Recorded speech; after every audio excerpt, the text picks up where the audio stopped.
Well, I boo-booed up here. The front wheel, I forgot, is different from the Grom. Pretty sure it uses the same size bearings. And you have a regular seal that goes there, regular size seal. Right there, goes on this side.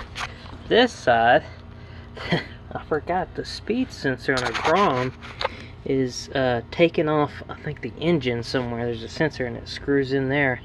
This uses a very kind of simple style. This has two notches. It sits in there, and as the wheel turns, these four metal pieces here get picked up by the sensor in here and sends it up to the wire. Well, this uses a bigger seal, and I just looked at it. This big old sucker goes right here, which then seals against here. This stays stationary, and what moves is obviously this. So that goes like that, and then this stays still, and this is spinning with the wheel, and then it counts 4 times, and that tells the gauge cluster how fast it is. Mine is way off. It's the faster I go, the more off it gets. So I think there's a way to adjust that in the gauge cluster, but I haven't farted with that. I have a whole new, fully digital. I think it's got like a 5-inch screen on it, digital thing, and it's coming in with the new speed sensor.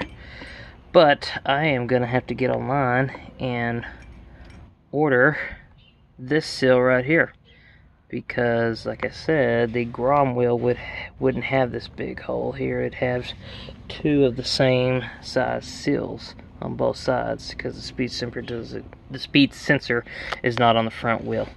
So dang, the good thing is the bearings, these are really good still.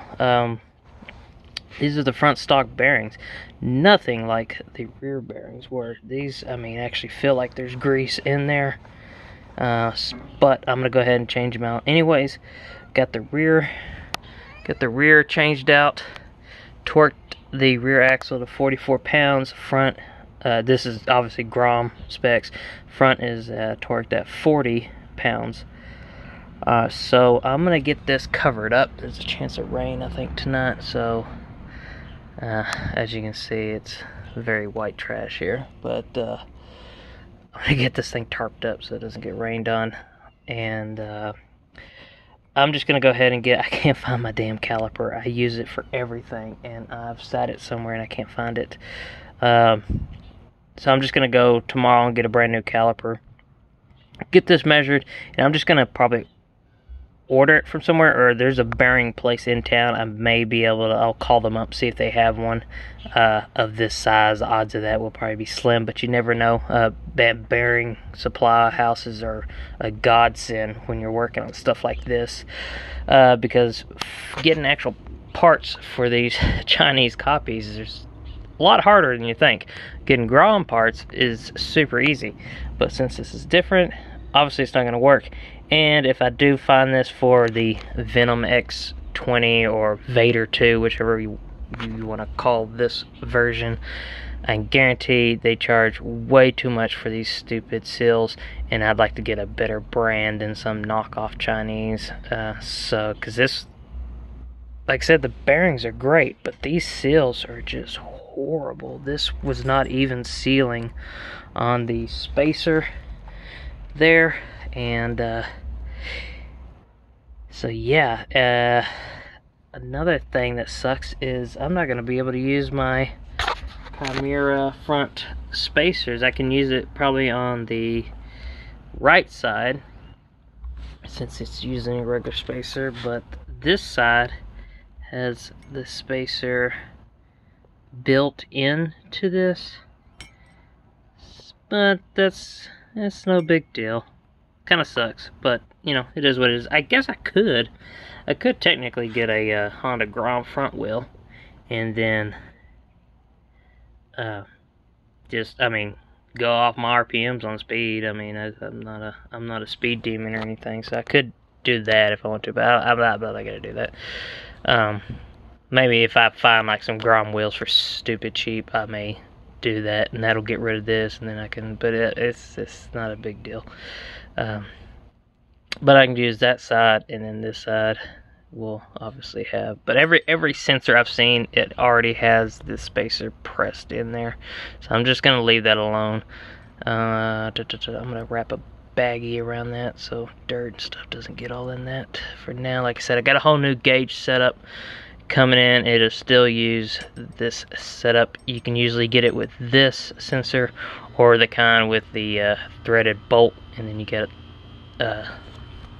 two magnets or metal pieces. I guess you put them somewhere. I think you bolt it through your, I don't know, however you do it. They're not great anyways. And just like this, these you know, it's more of a calculation of how fast you're going. Go off your RPMs. It's a lot easier to figure out your speed that way.